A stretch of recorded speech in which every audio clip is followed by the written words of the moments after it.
Hi అండి, అందరూ ఎలా ఉన్నారు? మరొక రెసిపీతో మీ ముందుకైతే వచ్చేసాను. ఈ రెసిపీ పాతకాలం నాటిదనమాట. మన పెద్దవాళ్ళు బాగా చేసి పెట్టేవాళ్ళు. ఇది పిల్లలకి కానీ ఆడవారికి కానీ చాలా మంచిది. ఈ రెసిపీ ఏంటో తెలిస్తే కామెంట్ చేయండి. చాలా సింపుల్ అనమాట. కొంచెం ప్రాసెసే కానీ చేసుకుంటే ఈజీగానే ఉంటుంది.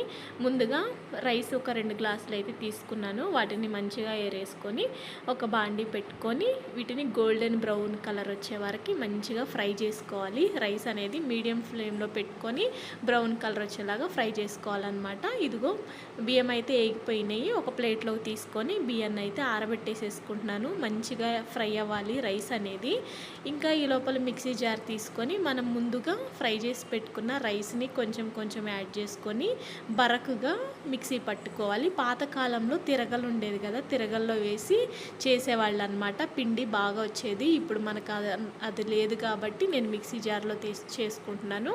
ఇంక ఇలా మిక్సీ పట్టుకున్న పిండిని ఒక గిన్నెలోకి తీసుకొని దానిలో ఉప్పు కూడా యాడ్ చేసుకున్నాను.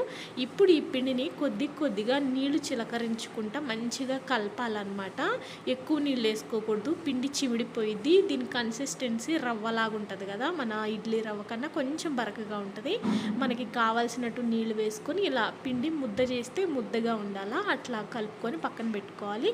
ఈ లోపల దీన్ని స్టీమ్ చేసుకోవాలి. ఆవిరి పైన ఉడకబెడతాం కదా, అందుకని నేను ఒక గిన్నెలో నీళ్లు పోసుకొని ఒక కాటన్ క్లాత్ తడిపేసేసి దాన్ని తాడు సహాయంతో కట్టాను.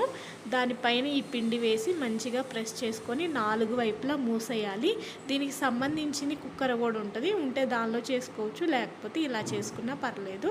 ఇంకా అది స్టవ్ మీద పెట్టేసేసాను. ఒక ½ అన్ అవర్ అయితే పడుతుంది. ఈ లోపల మిక్సీ జార్ తీసుకొని దానిలో సరిపడా కొబ్బరి, అలాగే స్వీట్కి సరిపడా బెల్లం, ఒక 2-3 ఇలాచి చేసుకొని బరకగా మిక్సీ పట్టుకోవాలి.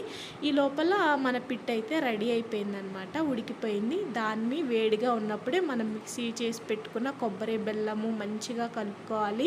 అందులోనే ఒక 4-5 స్పూన్లు నెయ్యి కూడా వేసి కలుపుకుంటే చాలా టేస్టీగా పిట్ అయితే రెడీ అయిపోతుంది. ఇది చాలా హెల్దీ.